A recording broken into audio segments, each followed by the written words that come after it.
आज से 500 वर्ष पूर्व जब राजतंत्र होता था तो ये राजा की निशानी थी। मनुवादी व्यवस्था के कारण अपने ही देश में पशुवत जीवन जीने के लिए हजारों वर्ष विवश रहे हैं, मजबूर रहे हैं।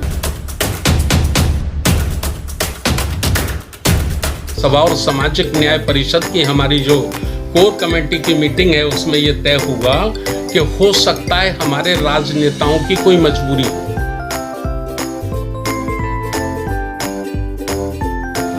लोकतंत्र के मंदिर से हटाया जाए और उसको कहीं जहां आपकी आस्था श्रद्धा हो, अभी आप राम मंदिर बना रहे हैं अयोध्या में, तो उसको राम मंदिर में स्थापित कर दीजिए, हमारा कोई विरोध नहीं है।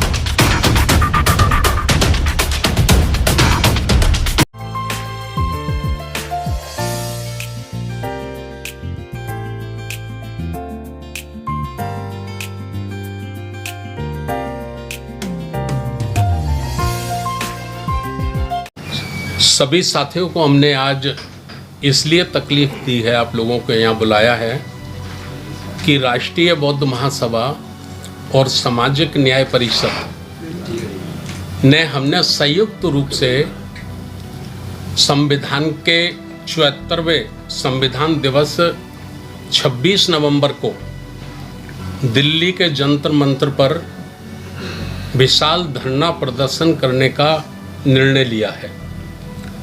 और इस धरना प्रदर्शन में भारत के लगभग 30 राज्यों के बाबा साहब डॉक्टर अंबेडकर को मानने वाले, बुद्ध को मानने वाले लोगों की इसमें भागीदारी होगी। लगभग 30 राज्यों से साथी इसमें अपनी सहभागिता निभाएंगे।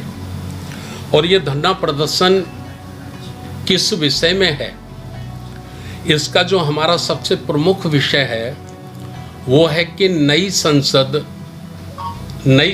जो बनाई गई है और उस संसद के उद्घाटन वाले दिन जो उसमें संगोल राजदंड को स्थापित किया गया है, ये संगोल आज से 500 वर्ष पूर्व जब राजतंत्र होता था तो ये राजा की निशानी थी।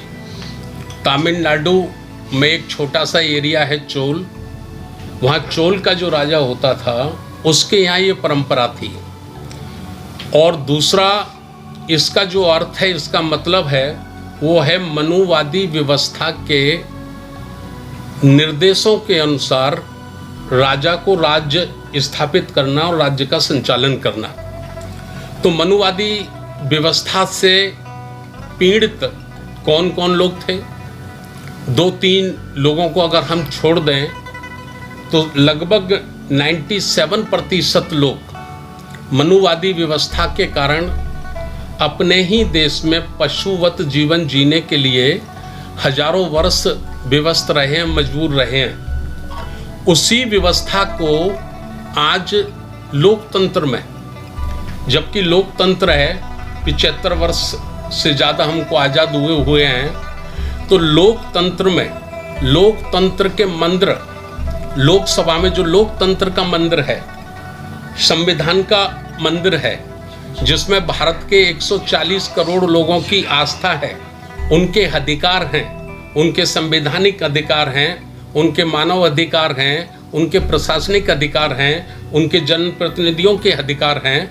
ऐसे लोकतंत्र के मंदिर में राजतंत्र की मनुवादी निशानी को स्थापित करना ये बड़ा दुर्भाग्यपूर्ण ही नहीं है, बल्कि एक काला इतिहास है। इसका मैं ऐसा समझता हूँ कि चाहे जिस धर्म जाति का व्यक्ति है, चाहे वो ब्राह्मणीय क्यों ना है, चाहे वो क्षत्रिय और वैश्य क्यों ना है, यदि वो लोकतंत्र से प्यार करता है, आज़ादी से प्यार करता है, तो उसे राजतंत्र की निशानी का विरोध करना चाहिए। उसको कभी स्वीकार नहीं करना चाहिए। तो हमने काफ़ी समय तक ऐसा देखा कि शायद ये राजनीतिक व्यवस्था है, तो हमारे राजनेता जरूर इसके खिलाफ बोलेंगे और इसको बर्दाश्त नहीं करेंगे। लेकिन जब हमारे राजनेता, मुझे लगा कि वो लोग ये काम नहीं कर पा रहे हैं, तो फिर राष्ट्रीय बौद्ध महासभा और सामाजिक न्याय परिषद की हमारी जो कोर कमेटी की मीटिंग है उसमें ये तय हुआ कि हो सकता है हमारे राजनेताओं की कोई मजबूरी हो। क्या मजबूरी हो सकती है? इनकम टैक्स हो सकता है, सीबीआई हो सकती है, ईडी हो सकती है, अनेक आप देख ही रहे हैं आज भारत का माहौल के आपातकाल अघोषित रूप से इमरजेंसी भारत में लगी हुई है, तो हो सकता है उनकी मजबूरी हो। लेकिन बाबा साहब डॉक्टर अंबेडकर को मानने वाले लोग, साऊ फूले को मानने वाले लोग, संत रविदास संत कबीर को मानने वाले लोग, महाकारुणिक तथागत गौतम बुद्ध को मानने वाले लोग, गुरु गोविंद नानक को मानने वाले लोग और मान्यवर काशीराम साहब के जो अनुयायी हैं, उनकी कोई मजबूरी नहीं है, समाज की कोई मजबूरी नहीं है, तो समाज को जरूर इसका विरोध करना चाहिए।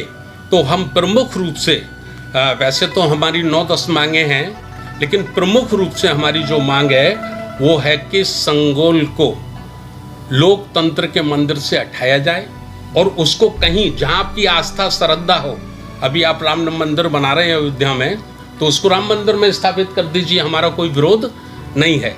लेकिन लोकतंत्र के मंदिर में मनुवादी व्यवस्था का प्रतीक, राजतंत्र का प्रतीक नहीं होना चाहिए, इसका हमारा बहुत बड़ा विरोध है। एक जो प्रधानमंत्री की आर्थिक सलाहकार परिषद के चेयरमैन हैं विवेक देवरा, वो संविधान की शपथ लेकर वहां तक पहुंचे और 15 अगस्त को स्वतंत्रता दिवस वाले दिन वो ये कह रहे कि संविधान को बदल देना चाहिए। तो ऐसे व्यक्ति को संवैधानिक पद पे 1 मिनट भी रहने का अधिकार नहीं है। तो हमारी दूसरी मांग है कि उसको तत्काल उस पद से हटाया जाए और उसके ऊपर देशद्रोही का मुकदमा लगाया जाए। तो इस प्रकार की 8-10 मांगों को लेकर हम लोग देशव्यापी ये एक दिन का धरना प्रदर्शन जंतर मंतर जो संसद भवन नई दिल्ली के नज़दीक है वहाँ करने के लिए जा रहे हैं। इसलिए आज हमने आप लोगों को तकलीफ दी है। धन्यवाद। इसके अलावा और कौन से मुद्दे हैं? संगोल के अलावा और भी कुछ मुद्दे हैं जो बताना चाहेंगे? इसमें दूसरों का है, बौद्धों का नहीं है। तो बौद्धों का पर्सनल कानून बनाया जाए, ये हमारी मांग है। और समान नागरिक संहिता यूसीसी, इसकी आड़ में जो SC ST OBC का रिजर्वेशन है, इसको खत्म करने की सरकार की साजिश है। इसलिए इसका ड्राफ्ट वो ओपन नहीं कर रहे। तो हम चाहते हैं कि इसको भी बंद किया जाए, इसको समाप्त किया जाए। और शिक्षा का राष्ट्रीयकरण होना चाहिए। शिक्षा का हम राष्ट्रीयकरण चाहते हैं, ये हमारी मांग है। और OBC SC ST का आरक्षण कोटा पूरा किया जाना चाहिए, ये हमारी मांग है।